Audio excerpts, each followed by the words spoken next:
Fala pessoal, e o vídeo de hoje tá de cara nova, mas antes, façam esse vídeo chegar até o Whindersson Nunes, por favor. Atenção, dentro de 3 segundos você terá um conhecimento histórico aqui. Não pule esse vídeo. Temos vários dias super importantes aqui no Brasil a ser comemorado. Por exemplo, no dia 7 de setembro, que está chegando, ou talvez quando eu for postar esse vídeo já chegou, onde Getúlio Vargas bebeu a água na praça do Rio Ipiranga, em São Paulo, ao hino da independência ou morte. Brincadeiras à parte, vamos lá. No dia 13 de março de 1823, aconteceu uma batalha muito dura para os brasileiros, mais precisamente para os nordestinos. Cearenses e maranhenses se juntaram ao povo do Piauí para lutar contra as resistentes tropas portuguesas lideradas pelo Major João José da Silva... Não, calma aí. João José da Cunha Fidié. Olha que nome diferente. Infelizmente, a gente não é ensinado nas escolas essa parte da história do Brasil. Bom, pelo menos na minha época não foi passado, né? E isso é ruim porque acaba sendo esquecido o que o povo nordestino fez por todos nós. E é fato que tem bem pouca informação sobre essa batalha. Então bora pra história, né? Mas... antes de irmos, já deixa aqui o seu like, se inscreve no canal, ativa a sineta para receber notificações de vídeos. Façam isso. Toda semana tem vídeo novo. A Batalha do Genipapo foi um dos confrontos mais sangrentos da Guerra da Independência aqui no Brasil. E tudo isso aconteceu às margens do rio Genipapo, na vila de Campo Maior, no Piauí. O Major Fidié era um comandante das tropas portuguesas encarregada de manter o norte da ex-colônia fiel à coroa. Por quê? Você já vai saber isso, não pule o vídeo, viu, mocinho? Essa região do norte e nordeste ela era super importante para a coroa portuguesa, porque era uma parte que ajudava a consolidar o domínio português aqui dentro. E por ser uma região muito rica, sustentava algumas outras regiões do Brasil. A riqueza estava no gado, ou seja, era uma região estratégica para Portugal, até mesmo por conta da acessibilidade que tinha.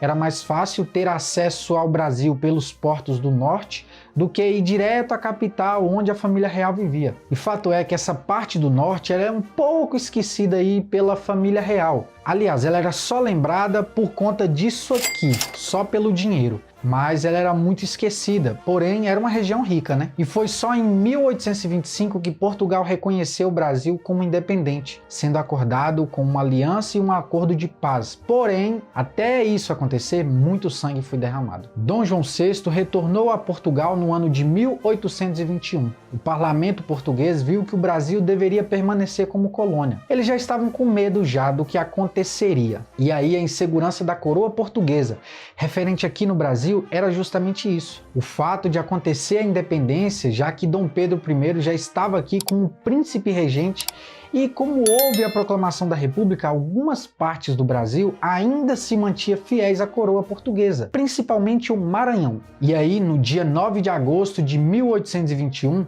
o comando das armas que estavam em Oeiras, cidade que fica lá no Piauí, é passado para o Major João José da Cunha Fidié. E detalhe, essa passagem do comando foi pensado justamente nisso, para não perder aquela região, porque eles sabiam que se isso acontecesse, né, se algo de ruim acontecesse ali, o principal ponto seria destituir a coroa portuguesa. Isso aí enfraqueceria totalmente Portugal, apesar de que aquela região era meio negligenciada pela família real, como eu já disse, né? Ele só não queria perder o dinheiro. Mas vamos abrir um breve parênteses aqui. No dia 7 de setembro de 1822, Dom Pedro proclama a independência. Mas era óbvio que quando Portugal ficasse sabendo disso, eles não iriam aceitar. E como na época não tinha internet, rádio, TV ou vizinho fofoqueiro, então a informação demorava a chegar até os lugares. E foi aí que dois senhores, no dia 19 de outubro de 1822, anunciam essa notícia da independência lá em Parnaíba, querendo que aquela região reconhecesse o lugar como também independente a Portugal. Eles basicamente queriam que o Piauí, Maranhão e Ceará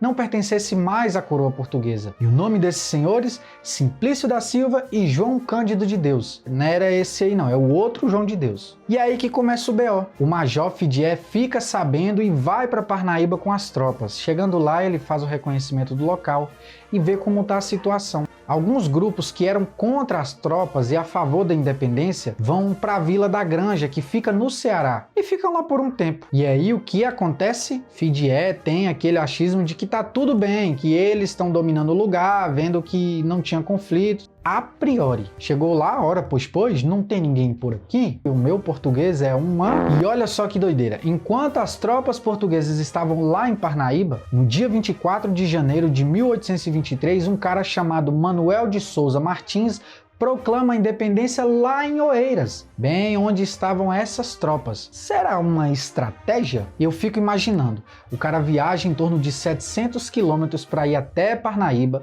conteve, entre aspas, a revolução lá, porque não houve sequer uma briguinha ou uma luta de espada, né? Porque antes disso os pró-independência já fugiram de lá para depois ficar sabendo que a região que eles estavam lá em Oeiras se torna independente. Pô, imagina eles ter que caminhar 700 quilômetros num sol que é de boa no Piauí, hein? Depois disso, esse Manuel assume a presidência da junta do governo do Piauí. E Fidié fica sabendo da notícia e decide voltar para Oeiras com aproximadamente 1.100 soldados fortemente armados, tendo também o apoio de uma parte da região do Maranhão, que ainda era dominada por Portugal. A maioria da tropa de Fidié eram mercenários, os caras eram tipo treinados para essas situações, né? Os caras tinham experiência com guerra. Então, naquele momento, agora o principal objetivo das tropas era conter o governo que ficou instalado lá e também a independência, né? Já que havia tido a proclamação. Então, nesse momento, quando ele volta, ele obviamente vai ter que passar por algumas cidades, né, alguns vilarejos, e uma delas é Campo Maior, no Piauí. Essa vila já tinha decidido abraçar a causa pró-independência, assim como algumas vilas também já tinham decidido apoiar esse movimento. Eles abraçaram a causa e é aí que começou a confusão. E no meio do caminho, Fidié fica sabendo que tinha alguns grupos de resistência esperando eles passarem. Mas antes de tudo isso acontecer, a vila de Campo Maior aderiu à independência bem antes dessa guerra. Foi no dia 2 de fevereiro de 1823. E quem organizou foi o capitão Luiz Rodrigues Chaves. Ele foi super estrategista.